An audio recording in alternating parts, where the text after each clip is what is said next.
Hello everyone. So guys, कैसे हैं आप सब। कंटिन्यू करते हैं हम हिस्टोरिकल बैकग्राउंड की सीरीज को। और अभी तक हमने 1892 के इंडियन काउंसिल्स एक्ट तक डिस्कस किया है। अब हम बात करेंगे 1909 के इंडियन काउंसिल्स एक्ट के बारे में, जिसे हम मॉर्ले मिंटो रिफॉर्म्स के नाम से भी जानते हैं। तो जैसा कि हमने हर एक एक्ट के पहले मैंने आपको बैकग्राउंड बताया है कि भाई ये एक्ट आया तब उस समय भारत में परिस्थितियाँ क्या थी, क्या कंडीशंस थी, और हाँ, हर एक चीज़ हमने डिस्कस की है। तो यहाँ पे भी मैं आपको बताऊंगा कि बैकग्राउंड क्या था, भाई ये रिफॉर्म्स क्यों लाने पड़े। ठीक है, इंडियन काउंसिल्स एक्ट ऑफ 1909 क्यों आया। तो देखो, 1909 से पहले 1905 में आप सभी को पता है लॉर्ड कर्जन ने बंगाल पार्टीशन करवा दिया।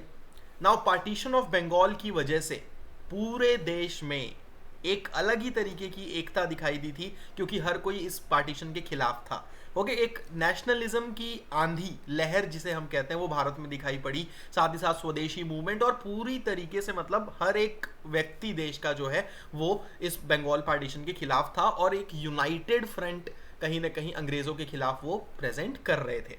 ठीक है, तो अंग्रेजों को ये डर था कि अगर ये चीज़ें कंटिन्यू चलती रहीं तो भैया 1857 की तरह वापस से फिर कुछ विद्रोह हो जाएगा और हमारे खिलाफ चीज़ें जा सकती हैं। तो ये तो 1905 में हुआ। 1906 में पहली बार इंडियन नेशनल कांग्रेस ने होम रूल की डिमांड की कि भाई अब हमें होम रूल चाहिए, बहुत हो गया आपका राज, अब हमें होम रूल चाहिए।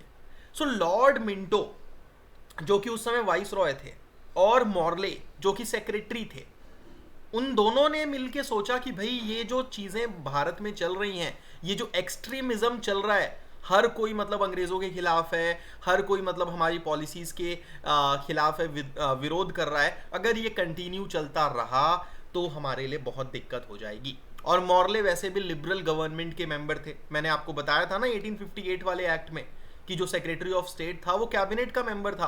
तो उस समय लिबरल सरकार थी ब्रिटेन में, मॉर्ले उसी सरकार के व्यक्ति थे।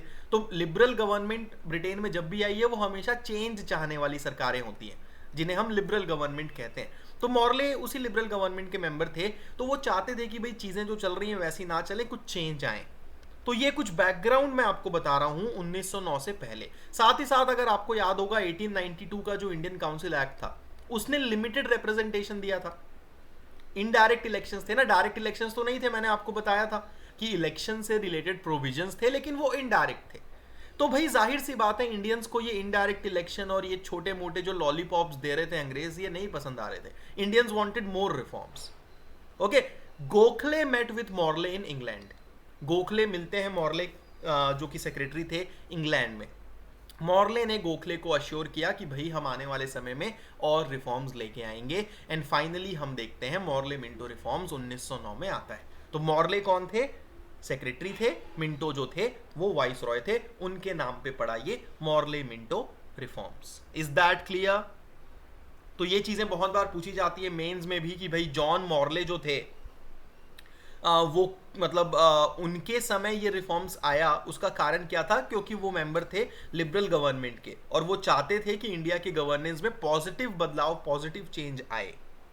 साथ ही साथ अगर आपको याद होगा, मॉडर्न हिस्ट्री में आपने पढ़ा होगा 1906 में शिमला डेप्यूटेशन।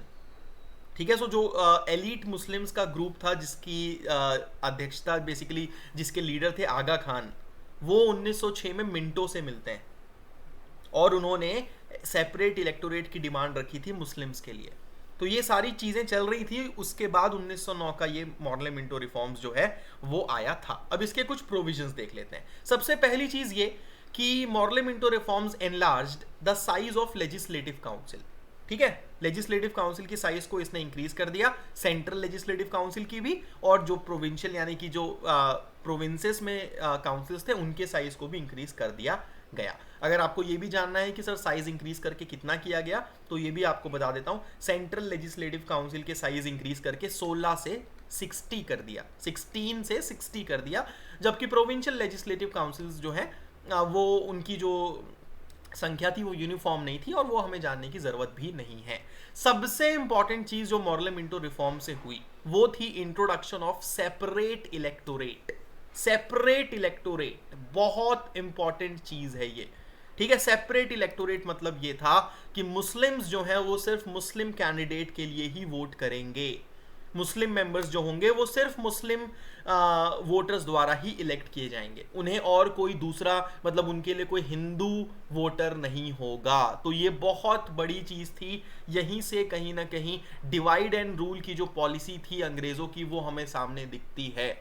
तो इंडियंस जो सोच रहे थे कि मॉडल मिंटो रिफॉर्म्स हमारे लिए कुछ अच्छा लेके आएगा, बट यहां तो उल्टा ही खेल हुआ। ओके, इन्होंने सेपरेट इलेक्टोरेट इंट्रोड्यूस कर दिया और इस वजह से लॉर्ड मिंटो जो इस समय वाइस रॉय थे उन्हें फादर ऑफ कम्युनल इलेक्टोरेट भी कहा जाता है, father of communal electorate, FCE। Is that clear? तो अगर आपसे पूछा जाए कि सेपरेट इलेक्टोरेट कौन से एक्ट से इंट्रोड्यूस हुआ था, Indian Council Act of 1909। Indians were allowed to sit on Imperial Legislative Council. तो ठीक है भाई, पहली बार इसमें ये भी बोल दिया गया कि भाई इंडियंस जो है वो इंपीरियल लेजिस्लेटिव काउंसिल में बैठ सकते हैं, दे आर अलाउड। देन उसके बाद लेजिस्लेटिव काउंसिल के जो मेंबर्स थे उनके फंक्शंस को और बढ़ाया गया। 1892 में मैंने आपको बताया था कि लेजिस्लेटिव काउंसिल्स के मेंबर्स के फंक्शंस को इंक्रीज किया गया था और उन्हें बोला गया था कि अब आप बजट डिस्कस कर सकते हो, अब आप क्वेश्चंस एड्रेस कर सकते हो टू द एग्जीक्यूटिव।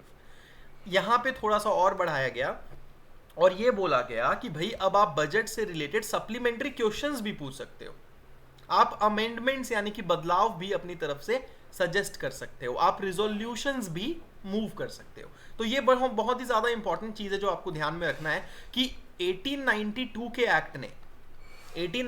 एक्ट ने बजट डिस्कस करने का पावर दिया, you can discuss the budget, लेकिन सप्लीमेंट्री क्वेश्चंस आप नहीं पूछ सकते थे। 1909 के एक्ट ने बजट डिस्कस करने का पावर भी दिया और उसके ऊपर सप्लीमेंट्री क्वेश्चंस पूछने का पावर भी दिया, अमेंडमेंट्स सजेस्ट करने का पावर भी दिया, रेजोल्यूशंस मूव करने का पावर भी दिया। ठीक है भाई, तो ये तो मैंने आपको लॉर्ड मिंटो वाली चीज बता दी। अब यहां पे एक चीज जो सबसे बड़ी हुई, जिसके लिए हम सत्येंद्र प्रसाद सिन्हा को भी जानते हैं, कि सत्येंद्र प्रसाद सिन्हा पहले भारतीय बने जिन्होंने वाइसरॉय एग्जीक्यूटिव काउंसिल ज्वाइन किया। तो इस 1909 के एक्ट ने पहली बार for the first time Indians को जो है एग्जीक्यूटिव काउंसिल के साथ एसोसिएट किया, पहली बार। और इसीलिए सत्येंद्र प्रसाद सिन्हा पहले भारतीय बने जिन्होंने वाइसरॉय के एग्जीक्यूटिव काउंसिल को ज्वाइन किया। ठीक है, there were separate representation of presidency corporation, chamber of commerce, universities, zamindars. तो ये तो मतलब एक मिसलिनियस इंफॉर्मेशन है, उतनी इंपॉर्टेंट चीज नहीं है कि भाई इसमें ये बोला गया कि भाई जो प्रेसिडेंसी कॉर्पोरेशंस हैं, यूनिवर्सिटीज हैं, जमींदार्स हैं, उनका अलग अलग सेपरेट रिप्रेजेंटेशन होगा। बस इतनी सी बात थी इस पर्टिकुलर एक्ट में। Is that clear? तो ये सारी चीजें हुई दोस्तों 1909 के मॉर्ले मिंटो रिफॉर्म्स, जिसे हम इंडियन काउंसिल्स एक्ट कहते हैं, उसमें। इसका कुछ अगर हम क्रिटिकल एनालिसिस करें तो यही होगा कि भाई मॉर्ले मिंटो रिफॉर्म जो है वो इंडियंस के एक्सपेक्टेशंस को फुलफिल बिल्कुल नहीं कर पाया। इसने हिंदू मुस्लिम्स को डिवाइड करने की कोशिश की, ये एक शैडो था रेदर देन सब्सटेंस। मतलब जो बोलते हैं ना कि खोखला, बाहर से दिख रहा था अंदर से कुछ नहीं था, क्योंकि भाई indirect elections, limited power, narrow franchise, Indians को कुछ खास इसमें मिला नहीं। और एक बार भी इंडियंस को रिस्पॉन्सिबल गवर्नमेंट यानी कि जो होम रूल की बात की गई थी उस पे एक थॉट तक नहीं दिया गया, उस पे एक चर्चा तक नहीं हुई। तो ये बहुत इंपॉर्टेंट चीज है।